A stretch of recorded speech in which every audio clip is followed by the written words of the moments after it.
3. 1, 2, 3. Jelas ya? Jelas, jelas. Jelas Bapak? Jelas. Kita mulai? Atau masih lama?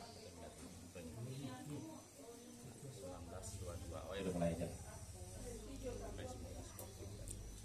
Assalamualaikum warahmatullahi wabarakatuh.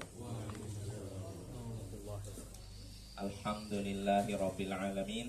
Wassalatu wassalamu ala ashrafil anbiya'i wal mursalin Sayyidina wa maulana Muhammadin wa ala alihi wa sahbihi ajma'in. Amma ba'd. Ayyuhal ikhwa wal akhwat, a'azzani wa a'azzakumullah. Saudara-saudariku yang semoga dimuliakan oleh Allah, kita bertemu kembali di malam Ahad untuk mengkaji fikih, pembahasan fikih menggunakan kitab Ad-Durarul Bahiyah fil Masailil Fiqhiyah karya Imam Muhammad bin Ali Asy-Syaukani Al-Yamani rahimahullahu taala. Ya, pada pertemuan sebelumnya kita masih di pasal tentang pernikahan, yaitu pasal tentang pernikahan yang terlarang. Ya. Di antaranya pertama mut'ah, kedua tahlil. Seorang laki-laki menikahi seorang wanita supaya wanita ini kembali kepada suami yang lama ya, setelah ditalak 3 kali. Lalu syighar, nikah apa namanya, tukeran ya. Saya nikah dengan anak kamu, nanti kamu nikah dengan anak saya. Nah itu syighar ini dilarang. Begitu juga kata Imam Syaukani, wajib menunaikan syarat yang diajukan istri, diajukan wanita, kecuali kalau syarat tersebut menghalalkan apa yang Allah haramkan atau mengharamkan apa yang Allah halalkan. Begitu juga laki-laki. Jadi wanita pun harus menunaikan syarat yang diajukan laki-laki ya, kalau memang dia sanggup. Lalu 4, diharamkan menikahi wanita pezina atau musyrik. Begitu juga sebaliknya. Seorang wanita muslimah tidak boleh menikahi laki-laki pezina dan pria musyrik. Lalu berikutnya, diharamkan juga menikah dengan orang yang sudah ditegaskan dalam Al-Quran bahwa itu dilarang untuk dinikahi, diharamkan untuk dinikahi, yaitu diantaranya dalam surat An-Nisa yang mahram, jelas tentang mahram itu. Lalu berikutnya, warrada'ukan nasab, kata Imam Asy-Syaukani, persesuaian sama seperti nasab. Artinya sebagaimana kita dilarang menikahi orang yang masih satu nasab, begitu juga dilarang kita menikahi orang yang sepersusuan ya. Lalu berikutnya 7, dilarang juga menikah dengan menggabungkan antara seorang wanita dengan bibinya dari pihak bapak atau bibinya dari pihak ibu ya. Lalu berikutnya 8, dilarang juga, diharamkan menikah lebih dari jumlah yang diperbolehkan, baik bagi orang merdeka maupun budak. Kalau orang yang merdeka batas maksimalnya berapa? 4 ya. Sedangkan budak, kata Imam Asy-Syaukani disebutkan ijma' para sahabat 2. Gak boleh lebih dari 2. Lalu 9 ya. Kata Imam Asy-Syaukani, wa idza tazawwajal 'abdu bi ghairi idzni sayyidih fanikahuhu batil. Jika seorang budak, seorang hamba sahaya menikah tanpa izin dari majikannya, dari tuannya, maka nikahnya batal. Batil itu batal maksudnya ya. Maka yang disebutkan oleh hadis ini disebutkan oleh Imam Asy-Syaukani, hadisnya dalam Musnad Ahmad, Sunan Abu Daud, Tirmidzi. Nabi SAW bersabda, man tazawwaja bi ghairi idzni sayyidih fahuwa ahir. Siapa yang menikah tanpa izin dari tuannya, berarti siapa yang nikah di sini maksudnya? Budak ya. Siapa yang menikah tanpa izin dari tuannya, maka dia seorang pezina. Budak ini dianggap pezina kalau dia nikah tanpa apa? Izin tuannya. Maka dari berdasarkan hadis ini, jumhur ulama, mayoritas ulama berpendapat tidak sahnya akad nikah seorang budak yang nikah tanpa izin dari majikannya ya.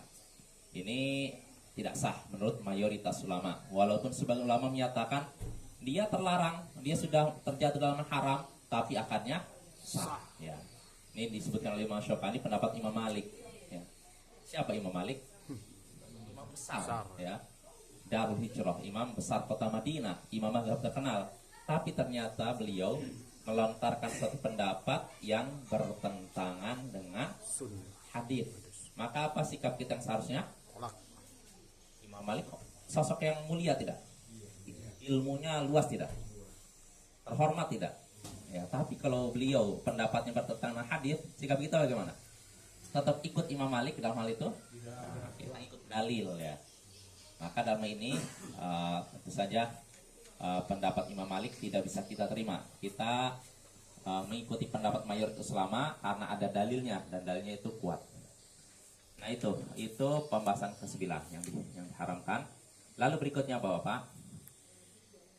Pembahasan penting kata Imam Asy-Syaukani rahimahullahu taala, wa idza utiqatil amatu malakat amra nafsiha wa khuyyirat fi zawjiha.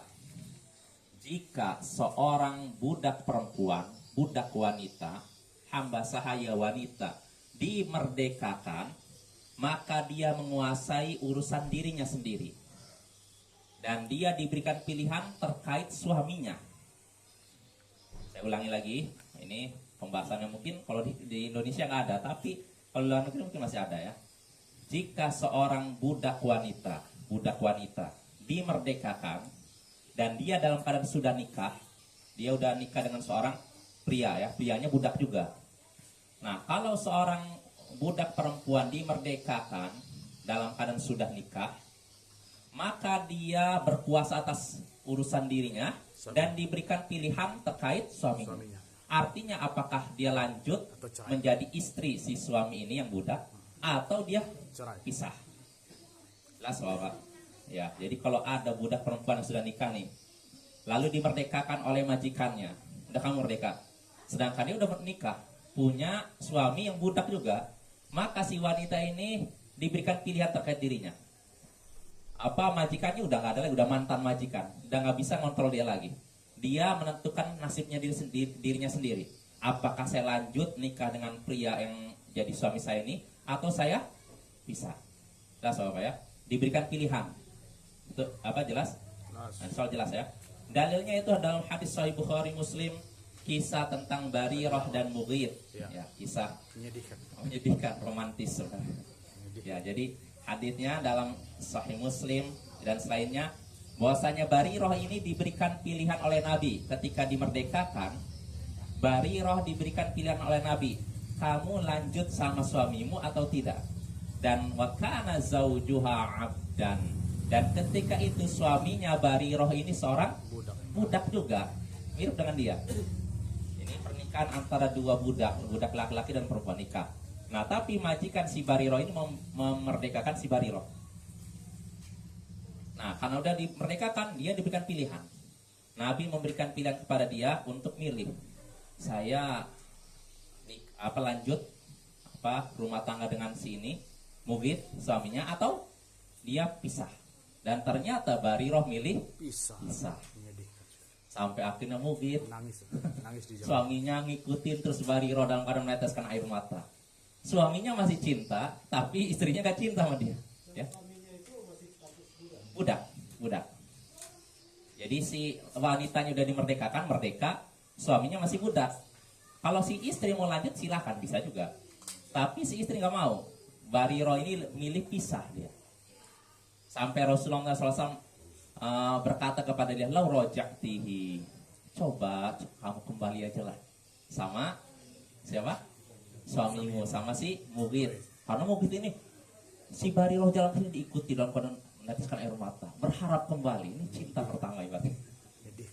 Kesini dia nggak mau, pokoknya si Barirah nggak mau, pokoknya nggak kembali lagi sama suaminya. Tapi diturutin terus.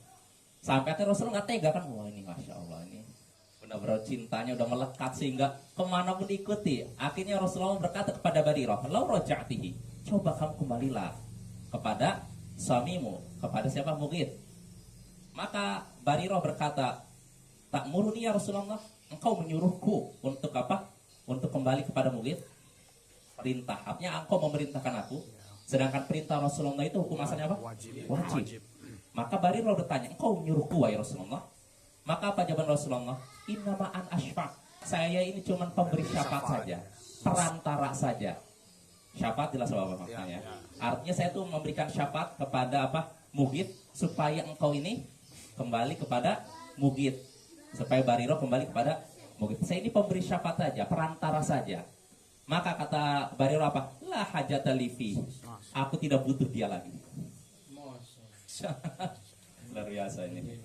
Menyedihkan ya. Yang satu udah melekat cinta, yang satu udah nggak ingin lagi. Posisi itu Pak Ustaz, kan dia seorang wanita.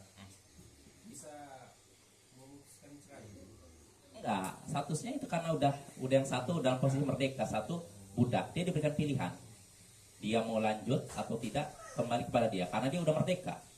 Jadi dia bisa menentukan dirinya sendiri. Walaupun dia wanita. Iya.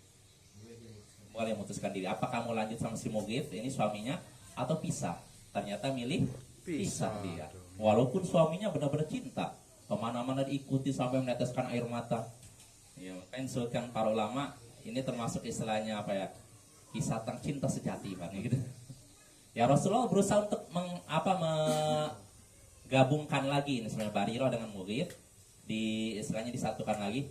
Namun ternyata si Barirah, wanita ini sudah tidak ingin lagi, tidak cinta lagi. Ini kayak film sinetron jadi. Ternyata ada di dunia nyata ya. Ada ya. Mungkin ada. Ya jelas apa ya. Kalau misalnya sebaliknya gimana Ustaz? Kalau misalnya laki-lakinya Ya sama juga. Jadi kalau kasusnya kebalik, begitu juga sama. Jadi si budak ini laki-laki juga bebas, dia mau mempertahankan istrinya atau pisah silakan, bebas. Jelas Bapak, itu tentang kalau seorang budak sudah menikah dimerdekakan, maka sekali lagi dia berkuasa atas dirinya sendiri. Dia diberikan pilihan apakah lanjut dengan suaminya ini atau pisah ya. Jelas Bapak? Kita lanjut ya. Wa yajuzu fashun nikahi bil aib. Lalu kata Imam Asy-Syaukani rahimahullah, boleh menfasah, membatalkan pernikahan karena adanya aib. Aib ini cacat. Ya, cacat apa? Ya di sini pokoknya gini. Pertama boleh membatalkan pernikahan karena ada cacat. Dalilnya apa? Di sini Imam Asy-Syaukani menyebutkan dalil dalam Musnad Ahmad, hadis dalam Musnad Ahmad dan juga Sa'id bin Mansur Ibnu Adi Al-Baihaqi, bahwasanya Nabi sallallahu alaihi wasallam suatu hari menikahi wanita dari suku Ghifar. Suku Ghifar ini suku yang terkenal ya di Segani. Rasulullah SAW suatu hari menikahi wanita dari suku Ghifar. Tatkala beliau sudah akan nikah nih, lalu mau menemui istrinya, kan malam pertama gitu kan, setelah nikah bertemu langsung kan. Jadi kalau di adat sebagian tempat mungkin kalau udah nikah nggak bisa ketemu, tapi ada juga yang langsung ketemu, Bapak ya. Ini kan kembali ke adat. Tapi kalau di sini Rasulullah SAW setelah akan nikah langsung menemui wanita di suku Ghifar ini. Wa wada'a thawbahu. Lalu ketika itu Rasulullah meletakkan pakaian beliau, wa qa'ada 'alal firash. Lalu beliau duduk di atas kasur. Wa qa'ada 'alal firash. Tatkala Rasulullah menemui wanita tadi yang sudah dinikahi itu dan beliau sudah meletakkan pakaiannya dan duduk di atas kasur, absara bi kishhiha bayadhan. Lalu beliau melihat di kishahnya ada putih. Kishah itu antara pusar dengan punggung sini, dari sini ke sini, apa namanya? Daerah sekitar sini tuh. Maksudnya apa daerah dari sini ke sini ke punggung? Rusuk, ya rusuk gitu. Jadi Rasulullah ketika sudah menemui wanita itu sudah duduk, udah buka pakaian, tiba-tiba melihat di sininya ada putih. Putih ini ya mungkin putih sinsang namanya. Nah, sepertinya seperti apa ya? Seperti apa ya? Belang lah mungkin belang. Kayak albino tuh Iya betul. Seperti itu. Rasulullah menyaksikan di sininya ada putih. Ya. Fanhaza 'anil firash. Maka beliau pun langsung menyingkir dari kasur. Waktu maka lalu beliau bersabda, "Khudhi 'alaika thiyabak." Ambil pakaianmu. Ngomong kepada siapa? Si istrinya ini. Walam ya'khudh mimma ataha syai'an. Lalu Rasulullah pun tidak mengambil kembali mahar yang sudah diberikan. Jadi Rasulullah intinya apa? Membatalkan pernikahan fasakh. Gara-gara ada apa? Cacat. Ada cacat. Ya, berlaku umum secara cacat. Ini ada penjelasan Imam Asy-Syaukani. Jadi kalau di sini sekali lagi ini dalil yang menunjukkan bolehnya membatalkan pernikahan karena ada apa? Aib atau ada cacat. Namun sayangnya Bapak, hadisnya lemah. Iya. Nah, terus bagaimana para ulama kok sampai berpendapat boleh membatalkan pernikahan karena ada cacat? Yang perlu kita ketahui, para ulama bisa dibilang hampir sepakat atau mayoritas ulama berpendapat, jumhur ulama berpendapat bolehnya membatalkan pernikahan karena ada cacat. Nah, cuman yang jadi masalah cacat seperti apa, aib seperti apa? Ini yang terjadi perbedaan pendapat. Ya.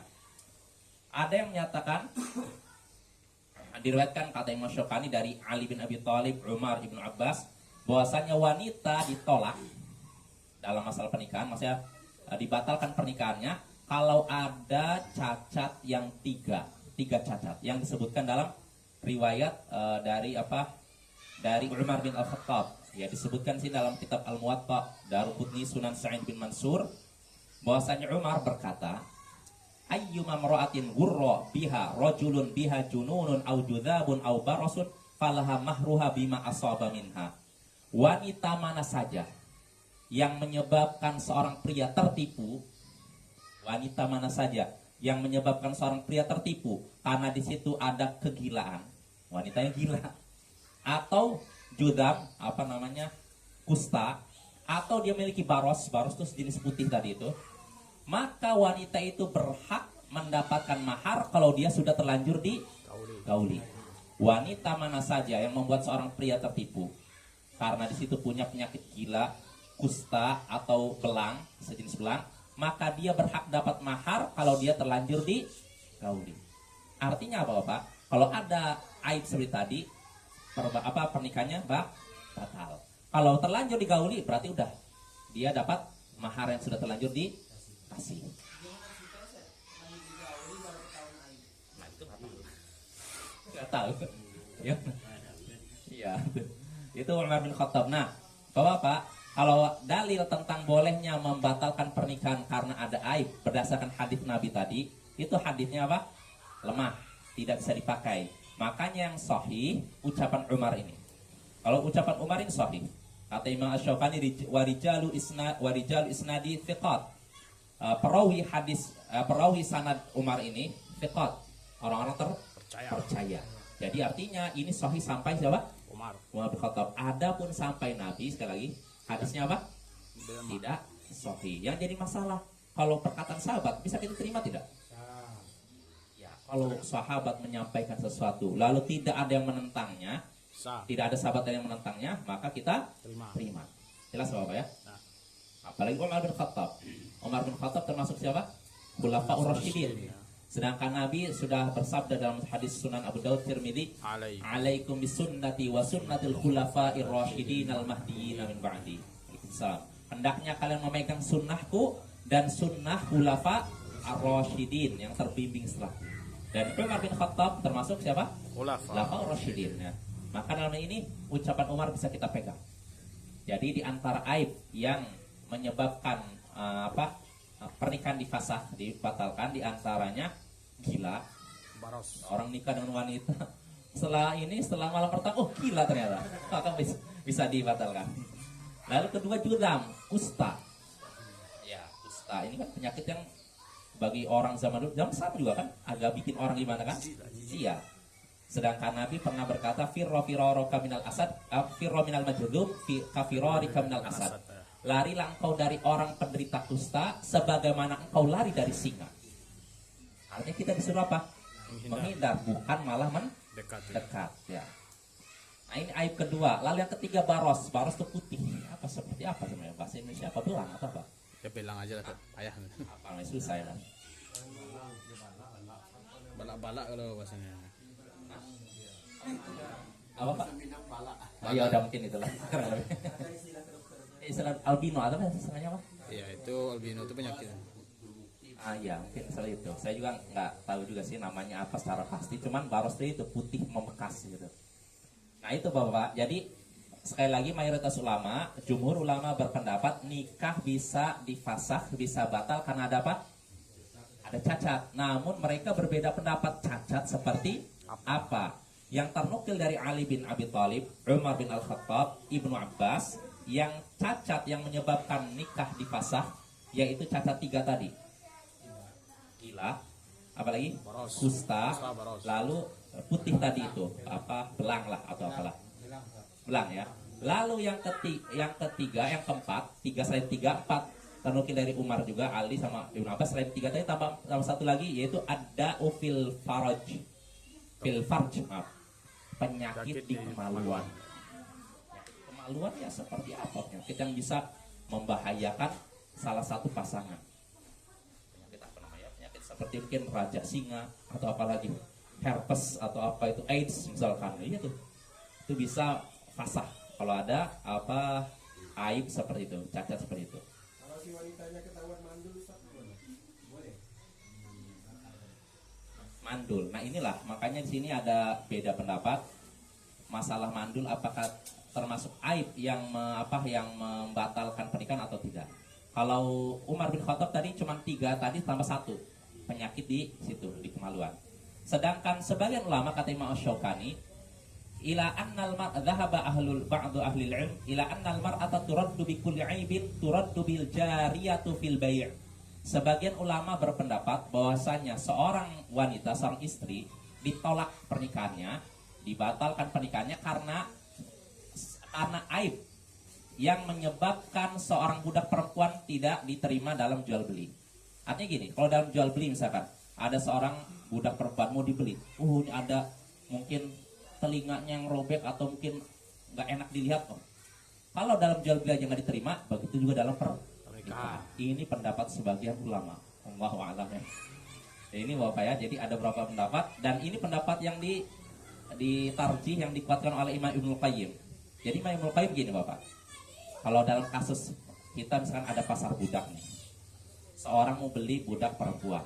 Nah kalau misalkan pada budak itu ada aib, ada cacat yang menyebabkan orang tidak mau beli, maka begitu pula kalau seorang ingin menikahi seorang wanita, kalau punya cacat seperti pada budak tadi yang menyebabkan orang tidak mau beli, maka wanita ini juga kalau ada seperti itu pernikahannya apa? Fasakh. Jelas Bapak? Ini pendapat Imam Ibnu Qayyim. Ya.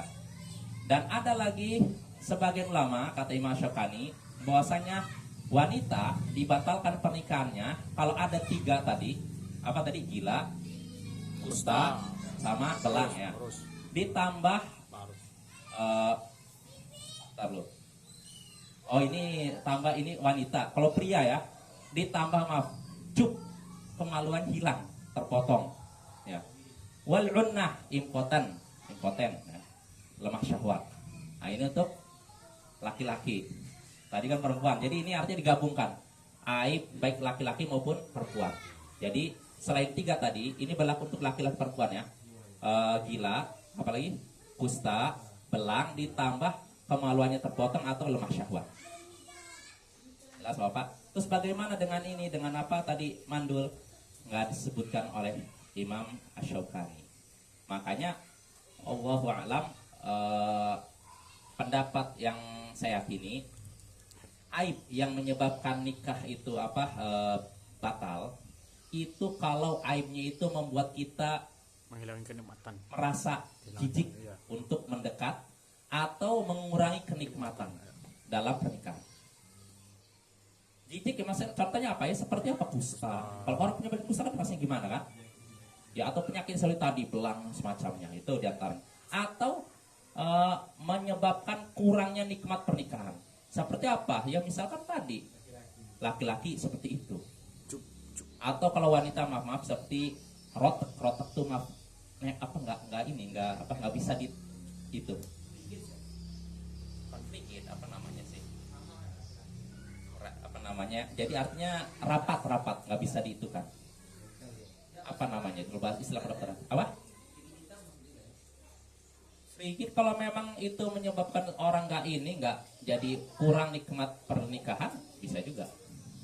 Intinya gitu, aib yang menyebabkan nikah itu difasah, dibatalkan. Pertama, membuat seorang itu jijik untuk mendekat. Kedua, mengurangi nikmat pernikahan. Nah, makanya dari sini kita bisa menyimpulkan kalau nikah dengan orang yang mandul tidak termasuk aib itu. Ya tidak. Karena kalaupun mandul masih bisa menikmati itu kan. Beda dengan yang lemah syahwat. Ya enggak?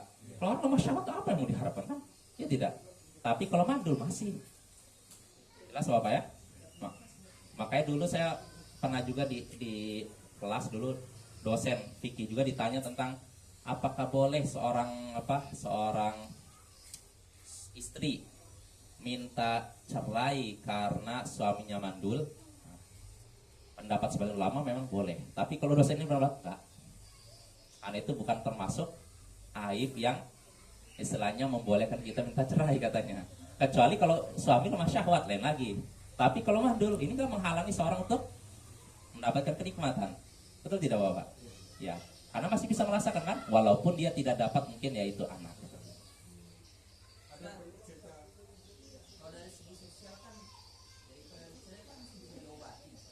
Kenapa?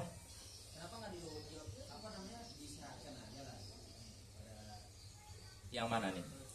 Yang mandul tadi itu. Yang mandul, iya makanya kan. Oh. Nah itu yang jadi masalah. Kenapa orang nggak harusnya gini? Makanya gini, kalau ada orang punya penyakit tadi, kusta gitu kan sebenarnya, kan? Kusta, gila dan semacamnya. Sebelum nikah harus ngasih tahu dulu nih calonnya agak gila. Gitu. Jadi jangan langsung disembunyikan aibnya lalu. Nah kalau dia disembunyikan lalu dinikahkan, maka salah satu pihak berhak membatalkan pernikahan. Iya, misalkan si istrinya sehat ternyata suaminya gila atau agak gila, setengah gila, maka dia berhak. Makanya sebelum nikah dikasih tahu dulu nih, calon suamimu nih agak gila sedikit gitu. Gimana? Kamu rela? Kalau dia rela nggak apa-apa. Tapi kalau dia nggak diberitahu langsung nikah, maka dia kalau nggak rela bisa minta fasakh, pisah. Bisa. Kalau ada fasakh itu apa-apa. Tahu suaminya ayan. Awal-awal nikah kan nggak tahu pas nikah. Kamu punya ayan. Iya kalau memang ayat itu membuat seorang wanita untuk merasa nggak tenang, ya dia bisa juga minta. Pokoknya patokannya gitu Bapak. Ini kesimpulan dari beberapa pendapat ulama ya. Karena para ulama beda pendapat menjadi beberapa pendapat aib apa yang menyebabkan boleh nikah di fasakh itu. Apa? Ya di antara tadi ada yang menyatakan cuma 3 sama 1 lagi penyakit di kemaluan. Ada yang menyatakan pokoknya segala aib yang menghalangi budak perempuan untuk dijual. Ada yang itu. Dan ada yang ini dan itu. Kalau saya ngambil kesimpulan pendapat yang menyatakan aib yang menyebabkan pernikahan boleh difasakh, dibatalkan, yaitu aib yang menyebabkan seorang merasa jijik untuk dekat dengan pasangannya dan mengurangi nikmat pernikahan. Itu aja. Makanya kalau saya lihat mandul bukan termasuk aib. Tapi banyak sih dengar kita itu alasannya menceraikan istrinya mandul gitu. Ya artinya gini ya, kembali lagi kepada seorang. Artinya kalau memang dia udah nikah lalu merasa wah kayaknya saya nggak tahan, sudah ceraikan aja. Ini pembahasan kita fasakh bukan cerai. Fasakh itu artinya langsung artinya batal. Karena kalau fasakh dengan cerai beda. Kalau cerai kan ada ininya istilahnya warisannya. Kalau nanti siapa yang salah satunya meninggal dia dapat ininya warisannya. Kalau fasakh enggak, udah putus, belum putus. Misalnya kok nikah lagi besok. Iya, dan nggak ada iddah juga. Jelas Bapak ya tentang fasakh. Jadi kesimpulannya itu aja ya, biar kita nggak bingung. Ada perbedaan pendapat di antara ulama tentang aib yang membolehkan nikah di fasakh. Kesimpulannya pokoknya aib yang menyebabkan seorang jijik untuk dekat dengan pasangannya, dan kedua yang mengurangi nikmat pernikahan. Itu yang pembahasan tentang fasakh. Lalu berikutnya kata Imam Asy-Syaukani, wa yuqarru min ankihatil kuffari idza aslamu ma yuwafiqu syara'. Ditetapkan di antara pernikahan orang kafir diakui. Pernikahan orang-orang kafir diakui jika mereka masuk Islam selama pernikahan itu disetujui oleh syariat. Saya ulangi, menerjemahkan gimana ya? Ditetapkan pernikahan orang kafir jika mereka masuk Islam Tetap. itu ditetapkan selama diakui oleh syariat. Nah itu. Maksudnya apa gini Bapak? Jadi kalau orang kafir dulu kan nikah mereka kan bukan secara Islami kan. Lalu setelah mereka nikah menurut agama mereka, lalu mereka masuk Islam, maka pernikahan mereka diakui dalam Islam. Selama pernikahannya tidak bertentangan dengan syariat. Contohnya apa bertentangan syariat? Contohnya di sini disebutkan oleh Imam Syukani, hadis dalam Musnad Ahmad, Ibnu Majah, Tirmidzi, Hakim dari Ibnu Umar, aslama, bukan, yang di atas maaf. Hadis dalam ya sama Abu Daud, Tirmidzi dari ini apa? Dari sebentar. Oleh hadis Dhahhak bin Fairuz, maaf. Dia berkata, aslamtu wa indi imra'atan ukhtan fa amarani an-nabiy sallallahu alaihi wasallam an utalliqa ihdaha. Nah ini Dhahhak bin Fairuz dari ayahnya Dhahhak ya, Fairuznya. Dia berkata, saya masuk Islam sedangkan saya memiliki 2 istri yang kedua-duanya saudari sekandung. Saya nikah nih, punya 2 istri, saya masuk Islam dalam keadaan punya 2 istri, dan 2 istri ini ternyata saudara sekandung. Jelas Bapak ya? Maka Nabi pun menyuruhku untuk menceraikan salah satu dari keduanya. Ya nggak boleh. Nah ini artinya kalau misalkan kasusnya dia punya 2 istri, tapi yang satu bukan saudari sekandung, satu siapa ini wanita lain, maka kalau dia masuk Islam diakui pernikahannya. Nggak perlu akad baru. Selama pokoknya tidak bertentangan syariat. Nah tapi yang jadi masalah kalau dia tadi pernikahannya bertentangan syariat, ya tidak? Maka mau tidak mau salah satunya harus diceraikan. Itu. Begitu juga tentang Ghilan At-Thaqafi yang sudah kita bahas, dia masuk Islam dalam keadaan memiliki 10 istri. 10 istri, kan? Maka yang uniknya dia masuk Islam, istrinya juga masuk Islam semua. Maka apa kata Rasulullah? Khudh minhunna arba'an. Pilih 4 di antara mereka. 4. Artinya sisanya pisah. Lah Bapak ya. Nah, jadi pernikahan orang kafir jika mereka masuk Islam ini diakui dalam syariat selama tidak bertentangan dengan syariat ya. Jelas Bapak. Jadi nggak perlu nanti kalau dia masuk Islam akan nikah lagi baru. Ayo disaksikan KUA atau apa nggak perlu. Ya, itu udah sah dalam ini. Walaupun saya nggak tahu kalau di sini di negara kita gimana. Harus di akad baru ya. Enggak kan? Nah, alhamdulillah. Itu sesuai dengan hadis ini. Sebagaimana prakteknya Rasulullah dan para sahabatnya seperti itu. Jelas Bapak? Ya, Ghilan At-Thaqafi 10 isinya. Apa? Iyalah. Terus gimana? Di undi gitu.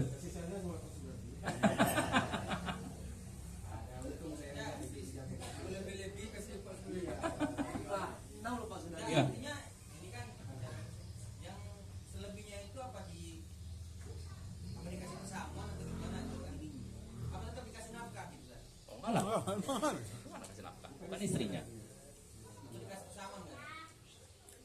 Maksudnya ini apa hiburan ya bisa jadi nggak masalah. Pas syukur. Mas subur. Udah punya anak gitu kan.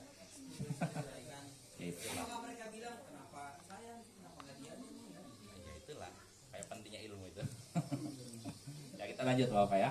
Jadi itu sekali lagi pernikahan orang kafir yang sesuai dengan syariat itu diakui jika mereka masuk Islam ya. Jadi tidak perlu dibatalkan dan diulangi lagi.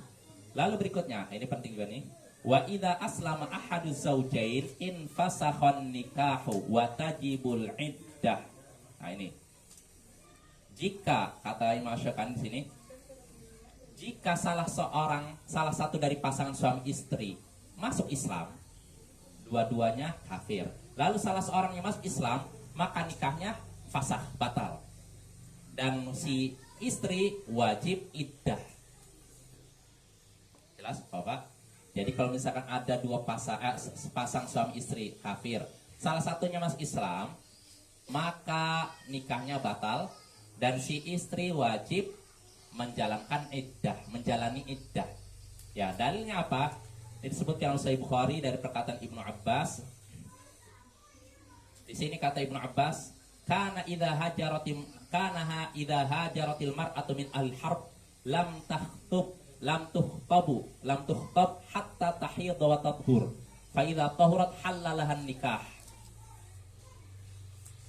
Wanita jika hijrah, wanita dari negeri harab, negeri perang, maksudnya dari negeri kafir, jika dia hijrah ke negeri Islam, maka dia tidak boleh dipinang sampai dia haid lalu suci. Jika dia sudah suci, maka boleh dia menikah. Oh, sekali itu aja. Apanya? Sekali haid ya. Iya, setelah haid. Wa in ja'a zauja qabla an tankiha ruddat ilaih. Dan kalau ternyata suaminya datang sebelum si wanita ini nikah, maka dikembalikan kepada dia tanpa mengulangi akad yang baru. Jelas Bapak? Suami datang masih Islam. Iya, masih Islam, maksudnya gitu.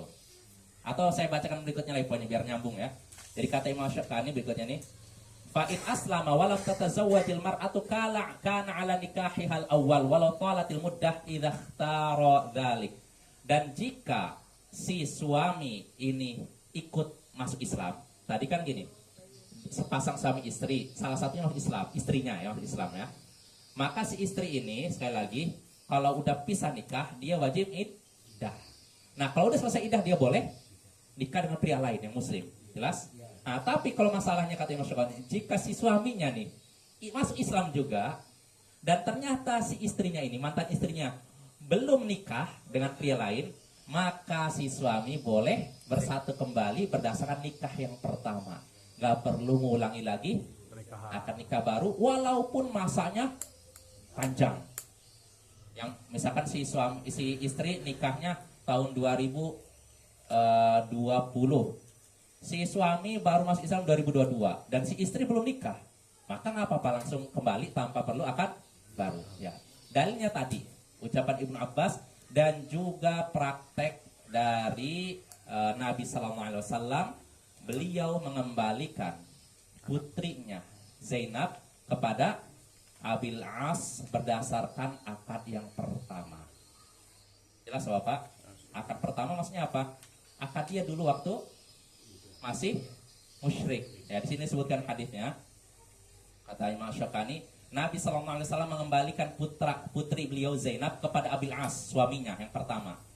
Ya, dengan nikah yang pertama setelah 2 tahun bahkan terpisah. Jadi Zainab dulu masuk Islam, dia hijrah ke Madinah, Abul As masih kafir. Ternyata Allah takdirkan 2 tahun berikutnya Abul As masuk Islam lalu hijrah ke Madinah. Dan ternyata Nabi langsung menggabungkan keduanya tanpa mengulangi akad nikah. Jelas Bapak ya? Ya. Sorry Ustaz, kalau yang perempuannya sempat nikah. Oh, itu lain lagi. Ada udah terlambat itu. Ya, makanya dalam hadis ini di sini disebutkan walam yuhdits shadaqah, dan ketika itu Nabi tidak mengharuskan membayar mahar lagi. Jadi Abul As ketika kembali kepada Zainab putri beliau udah langsung bertemu tanpa akad nikah baru, tanpa mahar baru. Jadi pernikahan pertama yang dianggap sah, diakui. Jelas Bapak? Ya, dengan ini kita selesai. Ada pertanyaan saya yang agak menggantung dengan konsep yang dulu saya pernah dengar. Kan kalau kita menikahi ahli kitab, dia kan agama masih agama itu, boleh ya. Tapi kan saya dengar barusan orang suami istri, satunya masuk Islam, satunya kafir, pernikahannya seperti itu, gimana gitu? Yang mana? Oh, ini beda. Kasusnya itu awalnya kedua-duanya kafir. Kalau salah satunya Islam udah pisah. Beda halnya dengan Muslim menikahi kafir ahli kitab, itu lain lagi. Kasusnya beda. Iya sah, menurut jumhur ulama mayoritas Islam sah. Walaupun Imam Syafi'i menyatakan Tidak sah. ya harus wanita Bani Israel katanya. Ya. Yang benar selama di ahli kitab, mau orang Indonesia kah, mau orang Amerika, orang Eropa, kalau memang dia muhsanat, wanita yang menjaga kehormatan, sah. Boleh artinya. Boleh, bukan dianjurkan ya. Kenapa? Yang perempuannya. Menikah sama kita apakah dia Oh, maksudnya perempuannya kan? Kalau laki-laki nggak boleh. Laki-laki misalkan Nasoro nikah sama wanita Muslim nggak boleh, haram. Tapi kalau maksudnya pria muslim menikahi wanita itu ahli kitab, maka menurut mayoritas ulama boleh, dengan syarat wanita yang menjaga kehormatan. Nggak mesti masuk Islam, nggak mesti. Tapi saya katakan boleh, bukan anjuran. Sekali lagi, bukan anjuran. Saya bukan anjuran. Laki muslim itu tidak dikatakan zina, Ustaz. Enggak lah, udah dihalalkan. Dibolehkan tapi bukan dianjurkan ya. Jadi saya nggak menganjurkan untuk nikah. Masih banyak wanita muslimah yang masih menanti orang yang mendatanginya, melamarnya, meminahnya. Ngapain cari yang itu? Ya. Kalau